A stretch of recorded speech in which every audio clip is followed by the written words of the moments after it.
বন্ধুরা বেশ কয়েক মাস আগে জাস্ট ২-৩ মাস হবে হয়তো আমি আর সুজয়দা গ্যালিপ স্ট্রিটে গেছিলাম এবং গ্যালিপ স্ট্রিট থেকে বেশ কিছু অ্যাডেনিয়াম কালেক্টও করেছিলাম। আপনারা দেখেছেন সেই ভিডিও।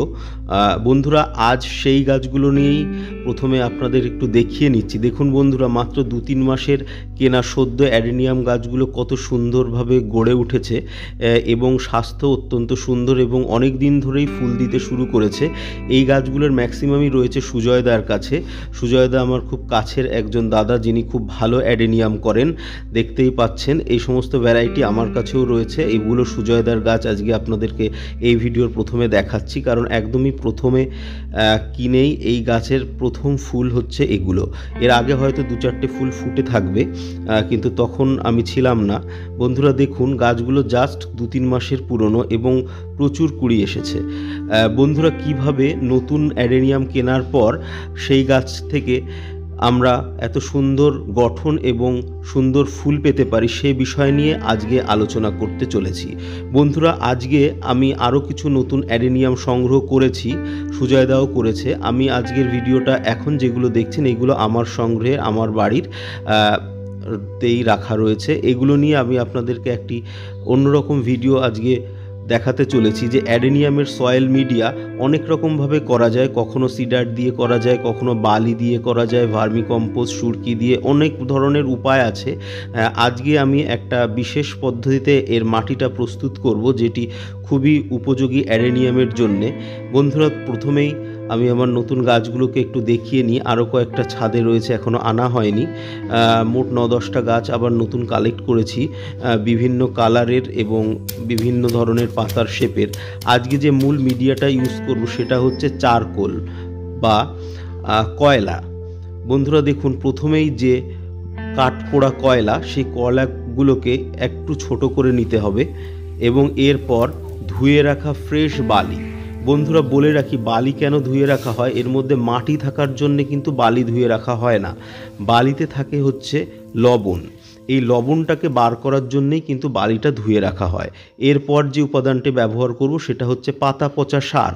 বন্ধুরা এই নতুন এবং ছোট গাছের জন্য এই ৬ ইঞ্চি প্লাস্টিকের পট আমি নির্বাচন করে নিয়েছি এবং এর একদম তলায় দিয়েছি কিছু টাইলস ভাঙা টুকরো। এবং টাইলস ভাঙা টুকরোগুলো দেওয়ার পর আমাদেরকে প্রথমে মনে রাখতে হবে ড্রেনেজটা খুব বেশি ক্লিয়ার রাখতে হবে এবং তার সঙ্গে সঙ্গে ফাঙ্গাল অ্যাটাক যাতে না হয় সেই দিকে নজর রাখতে হবে, কারণ এই গাছকে দ্রুত বড় করার জন্য আমাদেরকে একটু বেশি পরিমাণেই জল ব্যবহার করতে হবে। যার জন্য আমি প্লাস্টিকের পট ব্যবহার করে নিয়েছি। একটু মোটা দানার পাথর, নুড়ি, এগুলো আমি তলায় দিয়ে দিলাম। এরপর আমি মিডিয়া প্রস্তুত করতে শুরু করব। বন্ধুরা দেখুন, এটি হচ্ছে ভার্মি কম্পোস্ট। আমি এখানে ভার্মি কম্পোস্ট ব্যবহার করি, কোনো গোবর সার ব্যবহার করছি না। দেখুন বন্ধুরা, ভালো এবং আদর্শ ভার্মি কম্পোস্টের টেক্সচার এরকম হবে, হালকা ময়েস্ট থাকবে, ভিজে ভিজে থাকবে, শুকনো হয়ে যাবে না। বন্ধুরা একটা জিনিস বলে রাখি, ভার্মি কম্পোস্টের কিন্তু এক্সপায়ারি ডেট আছে। একটা নির্দিষ্ট সময় পর ভার্মি কম্পোস্ট যখন সম্পূর্ণ ড্রাই হয়ে যায় তখন কিন্তু সেটা আর আগের গুণ থাকে না। বন্ধুরা এগুলো পাতা পচা কিছুটা সার আমি এর সঙ্গে মিশিয়ে দেব, আগেই দেখিয়ে রেখেছিলাম আপনাদেরকে। আমি এবার মাটি প্রস্তুত করতে শুরু করব। এইবার এই গুঁড়ো করা চারকোলের টুকরো বা কাঠকয়লার গুঁড়ো এবং অল্প মোটা দানা থাকবে এর মধ্যে, সেটা মিশিয়ে দিলাম এর সঙ্গে। এরপর ধীরে ধীরে অন্যান্য উপাদানগুলো এই পাত্রে আমি মিশাতে শুরু করছি। বন্ধুরা দেখুন কিভাবে মিশাচ্ছি। আমার মোটামুটি ৯-১০টি গাছের জন্য এই ৬ ইঞ্চি পটে জন্যে আমি নিয়ে নিলাম কিছুটা বালি। আমি এখানে বালি নিয়েছি 40% বালি নিয়েছি এবং ভার্মি কম্পোস্ট নিয়েছি 50%। এবং এর সঙ্গে প্রত্যেকটা টবে 2 চামচ থেকে 3 চামচের মতো হাড় গুঁড়ো পড়ে, সেই অনুপাতে মেপে কিছুটা হাড় গুঁড়ো বা বোন ডাস্ট মিশিয়ে নিচ্ছি এবং প্রত্যেক টব পিছু 1 থেকে 2 চামচ নিম খোল পড়ে, এই অনুপাতে আমি নিম খোল নিয়ে নিলাম। বন্ধুরা দেখুন নিম খোলের সুন্দর গন্ধ আমি পাচ্ছি, আপনারা অনুভব করুন যে ভালো নিম খোলের একটা সুন্দর গন্ধ কিন্তু হয়, যে গন্ধে পিঁপড়ে পোকামাকড় এগুলোও কিন্তু দূরে থাকে। বন্ধুরা, এরপর যে জিনিসটা নিলাম সেটা হচ্ছে সিউইড গ্র্যানিউলস। আমি এক্ষেত্রে সাগরিকার সিউইড গ্র্যানিউলস ইউজ করলাম। এই জিনিসটা পরিমাণ মতো নিতে পারেন, 1 চামচ 2 চামচ টপ প্রতি, একটু বেশি হলেও কোনো ক্ষতি হয় না, খুব সহজে এটা ডিজলভ হয় না, অনেক দিন ধরে থাকে। এরপর নিলাম ফিউরাডিউনের গ্র্যানিউলস বা ছোট ছোট দানা, এগুলো কীটপতঙ্গকে মাটি থেকে দূরে রাখবে। এরপর যে জিনিসটা দেব, আমি ইউজ করেছি অ্যাগ্রোমিন সয়েল প্লাস। এটি প্রত্যেকটা টবে অন্তত 1/2 চামচ করে পড়ে, সেই অনুযায়ী আমি অ্যাগ্রোমিন সয়েল প্লাস এই মাইক্রোনিউট্রিয়েন্টসটা ইউজ করলাম। এরপর আমাদেরকে যেটা করতে হবে, খুব ভালোভাবে মিশিয়ে একটা মিডিয়া প্রস্তুত করব, এবং এই মিডিয়াটা হবে খুব ভালো পোরাস মিডিয়া, অর্থাৎ এর মধ্যে বায়ু চলাচল করবে এবং এর মধ্যে প্রচুর জল দিলেও জল দাঁড়াবে না। এর ফলে কি হবে, গাছ কিন্তু খুব তাড়াতাড়ি বৃদ্ধিপ্রাপ্ত হবে এবং গাছের কর্ডেক্স অনেকটাই মোটা হবে খুব অল্প দিনের মধ্যেই। বন্ধুরা, এখন কিন্তু অ্যাডেনিয়াম লাগানোর প্রপার টাইম নয়, কিন্তু আমরা যেহেতু এই সময় ফুল সমেত গাছগুলো পাই, সেজন্য আমরা এই সময় অ্যাডেনিয়ামগুলোকে যদি এইভাবে গ্রো করে নিই, তাহলে কিন্তু নেক্সট সিজনে আমরা আবার ফেব্রুয়ারি বা মার্চের দিকে কিন্তু এগুলোকে আবার রিপোর্ট করতে পারবো, এবং রিপোর্ট করে কিন্তু বড় টবে দিয়ে তখন কিন্তু গাছ আরও তাড়াতাড়ি বাড়বে। কারণ ছোট গাছ তাড়াতাড়ি বাড়ানোর জন্য আমাদেরকে এই পন্থাটা অবলম্বন করতে হয়।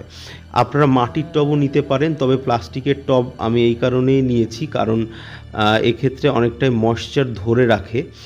দেখুন, প্রথমে কিছুটা বালি দিয়ে দিলাম খোলামকুচির ওপরে, তারপরে অল্প চারকোল এবং অল্প নুড়ি পাথর।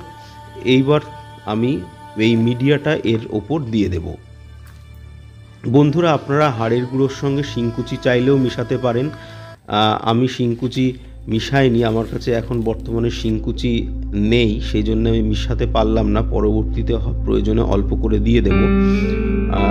বন্ধুরা দেখুন, এই মিডিয়াটা ইউজ করছি সরাসরি, তবে সম্পূর্ণভাবে বেয়ার রুটেড আমরা এই গাছগুলোকে করব না, কারণ গাছগুলো গ্রোথে রয়েছে, নতুন গাছ, কোনো কোনো গাছে ফুল রয়েছে। সমস্ত কিছু আমরা মেনটেন করার জন্য, যাতে ফুলগুলো ঝরে না যায় বা পাতাগুলো নষ্ট না হয়ে যায়, সেই কারণে আমরা কিন্তু গোড়াটা ধুয়ে নিলাম না বা সম্পূর্ণ বেয়ার রুটেড করে নিলাম না, যাতে করে গাছটা সহজেই মাটিতে ধরে। বন্ধুরা দেখুন, এইভাবে আমরা নতুন গাছকে হালকা মাটিটা ছাড়িয়ে আমাদের প্রস্তুত করা মাটি লাগিয়ে দেব, মাটিতে গাছটা লাগিয়ে দেব। তবে যদি দেখি যে মিডিয়াটা, গাছের মিডিয়াটা, যে মিডিয়াতে আমরা গাছ কিনে এনেছি, সেই মিডিয়াটা যদি ভালো না থাকে, তাহলে ম্যাক্সিমাম মিডিয়াটা চেঞ্জ করে দেওয়াই শ্রেয়। অনেক ক্ষেত্রে আঠালো মাটি ইউজ করা হয় কোনো কোনো নার্সারিতে, সেক্ষেত্রে কিন্তু আমরা সেই মাটিটা ফেলে দিয়ে আমাদের নতুন এই মাটিটা আমরা ব্যবহার করলে বেশ ভালো উপকার পাবো, কারণ সেক্ষেত্রে জল দাঁড়ানোর সম্ভাবনা অনেক কম থাকে। বন্ধুরা দেখুন, গাছগুলোকে আমি সব লাগিয়ে দিয়েছি, লাগিয়ে আপাতত আমি আমার ব্যালকানিতে রেখেছি, যাতে প্রচুর জল, বৃষ্টির জল না পায়। কিছুদিন এখানে রাখার পর তারপর আমি ছাদে এটাকে ট্রান্সফার করে দেব। বন্ধুরা, আশা করি ভিডিওটি আপনাদের ভালো লেগেছে, কমেন্ট করে জানানোর অনুরোধ রইল। আশা করি অল্প কিছু দিনের মধ্যে এই গাছগুলোতে এরকম সুন্দর কুঁড়িতে ভরে যাবে, তখন আবার আপনাদের সঙ্গে শেয়ার করব। বন্ধুরা, আজকের ভিডিওটি এই পর্যন্তই। আমার সঙ্গে থাকার জন্য অসংখ্য ধন্যবাদ। নমস্কার।